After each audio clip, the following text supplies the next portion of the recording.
उसमें एक सवाल लिया है मैंने। ये सवाल एक रजिस्टर, एक कैपेसिटर और एक सेल जो कि डीसी सोर्स है, डायरेक्ट करंट सोर्स है, इसको लेते हुए आपसे मैं पूछ रहा हूँ, समझा रहा हूँ।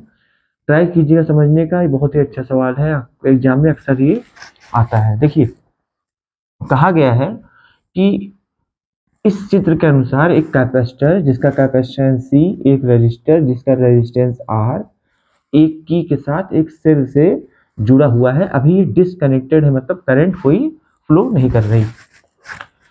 की ओपन है, सर्किट ओपन है। अब कहा गया आपसे कि अगर की को क्लोज करें t इक्वल टू 0 पर, मतलब जैसे इसको क्लोज किया गया उस समय को t इक्वल टू 0 मतलब शुरुआत में मान रहा है वो।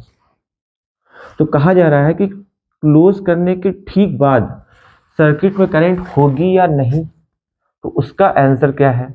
और दूसरा कि अगर क्लोज कर दें और उसके बहुत समय बाद देखें, t इक्वल टू इनफाइनाइट का मतलब बहुत समय बाद, तो करंट कितनी होगी। तो दो सवाल है। पहला कि इस की को क्लोज करने के ठीक बाद कभी ऐसे करके पूछेगा, कभी कहेगा at T equal to 0, at T equal to infinite what will be the value of current in the circuit. देखिए, की को क्लोज करेंगे तो करंट जाना चाहेगी। अब ये जो कैपेसिटर है, इसका जो रेजिस्टेंस होता है वो होता है XC, और XC को बोलते हैं कैपेसिटिव रिएक्टेंस। इसको आप सिंपली रेजिस्टेंस समझिए। और ये जो रेजिस्टेंस है वो डीसी सोर्स की फ्रीक्वेंसी 0 होती है। देखिए, डीसी सोर्स की फ्रीक्वेंसी 0 होती है, इसको समझने की कोशिश कीजिए। डीसी फ्रीक्वेंसी का मतलब क्या है? फ्रीक्वेंसी का मतलब है पोलैरिटी प्लस माइनस का आपस में इंटरचेंज होना। डीसी सोर्स का प्लस इधर है माइनस इधर है, तो वो हमेशा ऐसा ही रहेगा।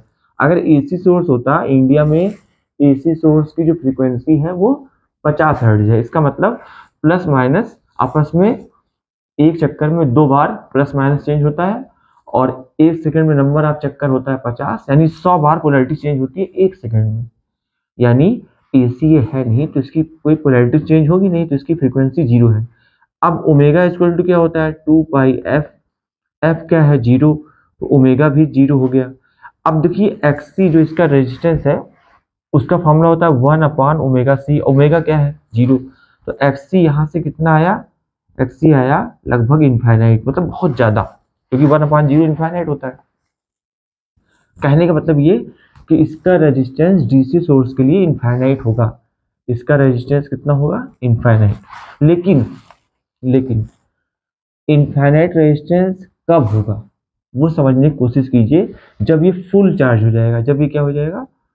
Full charge. अब ये फुल चार्ज का क्या मतलब है? देखिए, जब आप की को क्लोज करेंगे, यानी एट टी इक्वल टू 0 की बात हो रही है, तो यहाँ से जब करंट जाना चाहेगी तो कैपेसिटर पर कुछ पॉजिटिव चार्ज एक्यूमुलेट होगा, मतलब इकट्ठा होगा, और इंडक्शन से यहाँ कुछ माइनस चार्ज इकट्ठा होगा, और फिर इधर से जो प्लस चार्ज जाएगा वो प्लस चार्ज यहाँ से फ्लो करते हुए आगे बढ़ जाएगा। मतलब चार्ज फ्लो कर रहा है, इसका मतलब यहाँ करंट है। तो शुरुआत में तो करंट होगी, एट टी इक्वल टू 0 यहाँ पर करंट होगी, और इसका रेजिस्टेंस आपको लगेगा है ही नहीं, यानी जो करंट की वैल्यू है वो V बाई आर होगी। लेकिन जैसे जैसे चार्ज इसके ऊपर बढ़ता जाएगा, इसके ऊपर आप जानना है V इक्वल टू होता है Q बाई सी, तो इसका वोल्टेज Q के बढ़ने से बढ़ता है। आपने पढ़ा होगा कैपेसिटर वाले में कि किसी कैपेसिटर का जो कैपेसिटेंस होता है C वो कांस्टेंट होता है, और जो गिवन चार्ज होता है प्लस Q वो राइज इन पोटेंशियल के प्रोपोर्शनल होता है। कहने का मतलब ये चार्ज बढ़ेगा तो वोल्टेज भी बढ़ेगा, और ये वोल्टेज अगर बढ़ते बढ़ते कभी कभी इसके इक्वल तो होगा ही कभी ना कभी।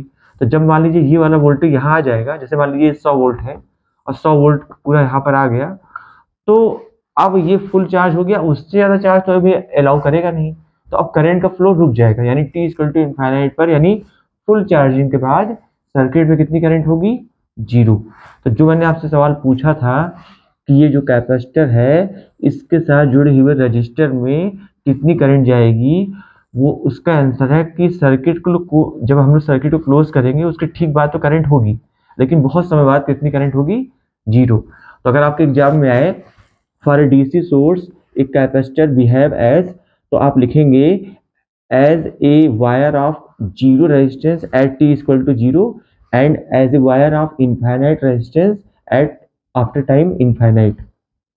तो ये इसका आंसर हुआ।